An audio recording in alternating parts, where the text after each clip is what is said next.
Thank you, Bob Thompson, for coming on to Unscripted with Daniel. You're in charge of transit and planning in the city of Valparaiso, and I just want to sort of ask you some questions about, what does that actually look like? What is an average day in a city planner, and how does that work? Average day could be a number of things. This morning I was up at Northwestern Indiana Regional Planning Commissioner, NERPC, and it was dealing with the federal transportation funding. I sit on one of their committees up there called Transportation Resource Committee, and it oversees the TIP program, which is set up with all the federal funding on that and all the projects that all the communities within Lake and Porter County put in. So that's one thing. Going to be going back, and we're going to be talking with our consultant about the next steps with the comprehensive plan and also the Unified Development Ordinance. First step will be the comprehensive plan. I could be reviewing permits that come in, new developments that come in, whether it's a commercial development in the downtown area. Somebody's doing a facade, wanting a facade grant, that goes across my desk and review. So it's a wide variety of items. Don Lawrenson is our transit manager and everything, but I kind of tag along, and he does a great job, and just kind of signing the bills there, but involved with the transit on that. We're going to be going over later and talking about the Chicago Dash. Oh, okay. Gotcha. So, number of different items. Mostly buses in Valparaiso. Well, we do have the Chicago Dash service that goes from the transit center, which is next to Journeyman, on up to Chicago, 4 routes daily, Monday through Thursday, and then Friday they have 2 routes that go up, or 2 buses, coaches. And then we have the V line, where we have the green, brown, and yellow routes that every hour go around Valpo. Go around Valpo. Any trains in the future? Trains, don't know. I mean, if that is a situation, it would be probably through NICTE. I see. Yeah. There was at one time, they were looking at ideals of different ways to get into the different communities, and right now they're doing the one that goes down to Dyer, the Westlake corridor. I see. Okay, so let's sort of step into the goal of this discussion, and I'll ask you a different question. Do you consider that you could have a role in making more affordable housing in Valparaiso? And why or why not? Is that a goal that you see that one is meant to accomplish in your position? Is that, part of it? I think planning plays one part in this equation. I think there are others that have to step forward also and play a part in this equation on that. But yes, I mean, our codes obviously are very important as far as the development of housing and throughout the city. And who else do you see as a player in this equation? Obviously the builders on that. Working with builders, the lending institutions, and financing lending institutions. And they need to be aware of a number of items. I mean, so they feel comfortable with doing mortgages or whatnot on that. So I do feel they're a very key role in this. Utilities and infrastructures is always going to be important as well too. To actually have that, it's important obviously to have plumbing and electricity for these places. But that's the same thing with any real estate development, right? That's sort of, or is it more intensive to have affordable housing with utilities? Is it more difficult in that case? Having worked years in the county, you just really couldn't do affordable housing out in the county unless you had utilities in place. You can't get the densities. Right. So, I mean, with water, sewer, good electric, and other infrastructure and utilities, you can get the density that's necessary. I see. It's not any more difficult for more dense housing. It's just, you just need it. or is it more difficult? Don't say. I mean, currently under our Unified Development Ordinance, or UDO, there are a number of lot choices, and there's a lot of choices in there. Now, is it a confusing document? Yes, it is. So, I mean, that's one of our goals that we want to do is clean it up and make it user-friendly. But there are a number of options on that going forward. But, yeah, I mean, lot sizes, that's important for you to be able to get it. I mean, land's very expensive. Right. It's very expensive. And, like, for certain designations like a neighborhood conservation type of property, it has, 5,000 or 6,000 square foot minimum. And, well, not to jump too far ahead, but are those sort of regulations on those lot sizes something that are under consideration for the new UDO, or is it just mostly let's pretty up the document so that it's more readable and user-friendly? I think everything is going to be on the table as far as looking at it on that. I mean, do we want to clean it up and make it user-friendly? Without a doubt. But I think everything needs to be on the table as far as a discussion. Yeah, that makes sense. I heard that We Make Indiana is going to be part of the basically reformatting, or they're taking their input on remaking this UDO. Step one for us is going to be the comprehensive plan. To be able to do the Unified Development Ordinance, you have to have a comprehensive plan in place. So we are going to be updating the comprehensive plan. I did reach out and contact We Make Indiana to see if they wanted to be one of the focus groups for sitting down and discussing items with our consultant doing the comprehensive plan on that. And yes, these comments that we're going to be picking up from people in the focus groups could be into goals and the policies that we look forward into the land development that we see within this document, or how we want to proceed and implement within the city. So, which is then leads us into the next step is the Unified Development Ordinance, because our policies, our ordinance, I should say, should be going along with the policies that we set off in the comprehensive plan. You set the goals, and then you create the framework based on the goals. Correct. And maybe some of those goals will be affordable housing, because in Porter County, that's the goal that We Make Indiana has established as the biggest problem after all their information gathering around in this area. So coming off of episode 5 about affordable housing from the nonprofit perspective, an idea that's brought up to make affordable housing easier to build is to alter the UDO. And this prevents the need to go to the BZA as often to request a variance. You sort of see this as, do you sort of see this as something that is a good thing, a good goal to go towards? Yes. Yes. Okay. One of the things we're going to be looking at, and why I like this consultant that we have selected, Halcyon Levine, is they're going to be diving into all of the areas and parcel information they have and looking at it. So, like you mentioned, our neighborhood conservation areas, NC60. I live in NC60 myself, and right off the downtown. That requires a 60-foot frontage and certain lot size. Well, my lot is just a little over 50 foot wide, so I'm already non-conforming. So anything, if I wanted to add on or do anything like that, I could be in front of the BZA for a variance. And the question is why? Because a lot of those lots in those areas are that. So, I mean, there's where we're looking at it, cleanup and everything like that. They're going to actually go in and look at this and then see whether or not the standards we have in place are good, or, if we apply it into this NC60, how many of these lots are already non-conforming?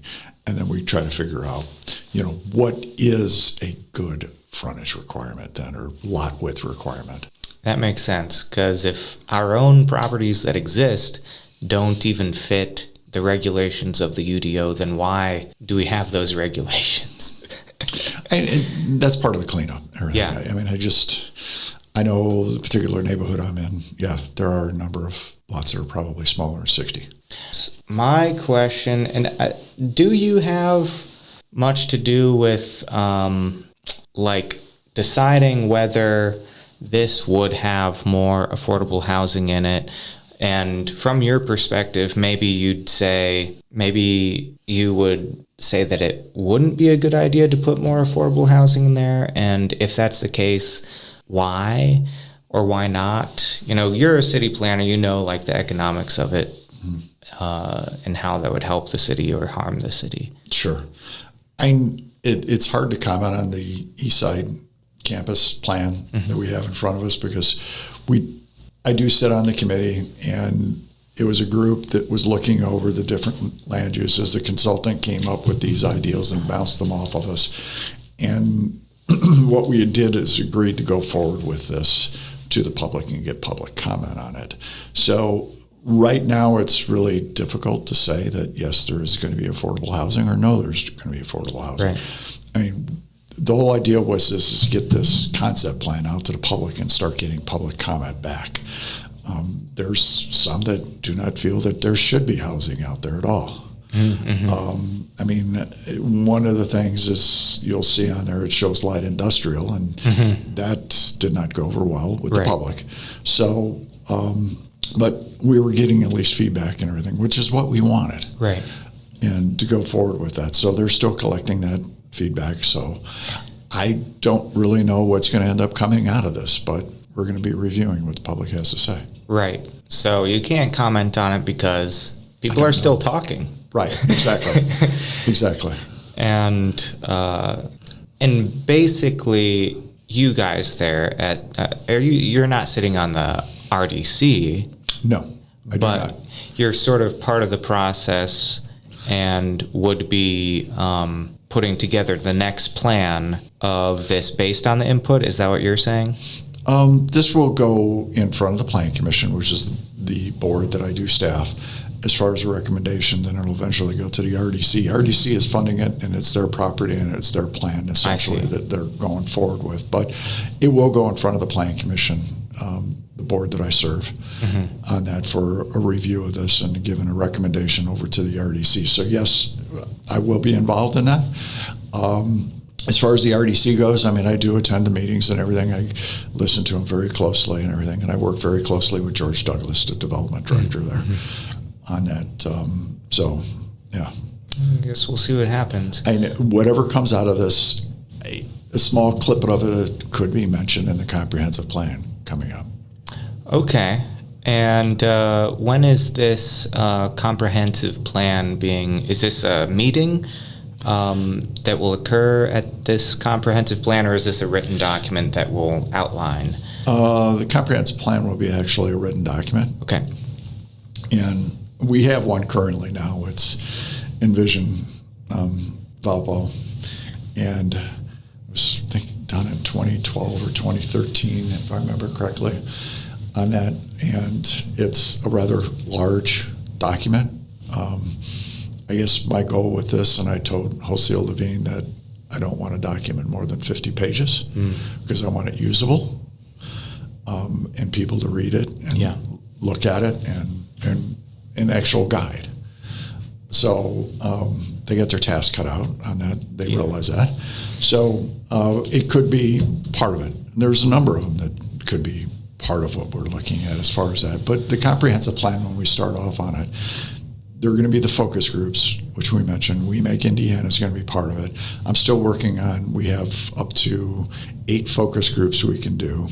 So there are others that I'm going to be looking at and trying to get in that. But the majority of that is going to be in January. We are going to have a kickoff meeting with the Plan Commission, with the consultant, and have a couple of focus group meetings on that.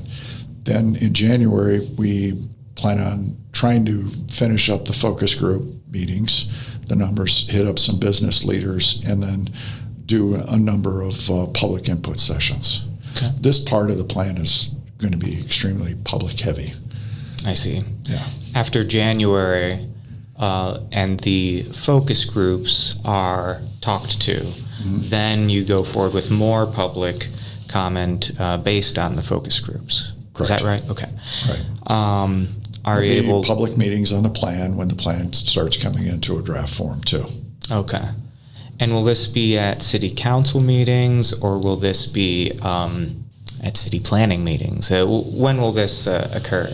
The public input sessions on that would be, they won't be at city council or plan commission meetings. They're going to be separate held meeting. I'll schedule it, try to get a room scheduled such as the council chambers on a night when nobody else is meeting, and try to get the public in there and advertise it and bring the public in for comment and stuff.